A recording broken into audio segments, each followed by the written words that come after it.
बऱ्याचशा जणांचे मला प्रश्न असतात की आमच्या घरात पैसा येतो परंतु टिकत नाही.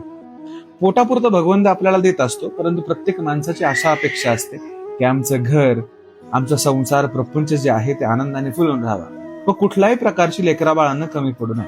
म्हणून बघा, आज तुम्हाला माझ्या हातात 500 रुपयाची नोट दिसत असेल.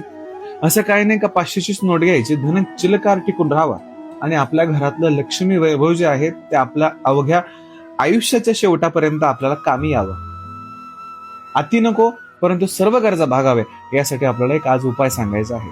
आता काहीच दिवसांनी देव दीपावली येणार आहे. या देव दीपावलीच्या दिवशी हा मार्ग करायचा आहे. कुठलीही एक नोट आपल्याला घ्यायची, त्याच्यामध्ये राळे, तीळ व 3 कमलगट्टे आपल्याला टाकायचे.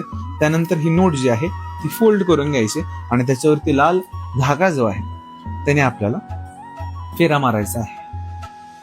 हा फेरा मारायच्या वेळेस आपल्याला आपल्या मनातल्या इच्छा सर्व काही जे असतील ते भगवतीच्या मंदिरात बसून जाऊन बसायचं आहे आणि हे सगळं बोलायचं आहे. धनबंधना जी कुणी केली असेल ती आदिमायादी शक्ती मी तुझ्या चरणात अर्पण करत आहे.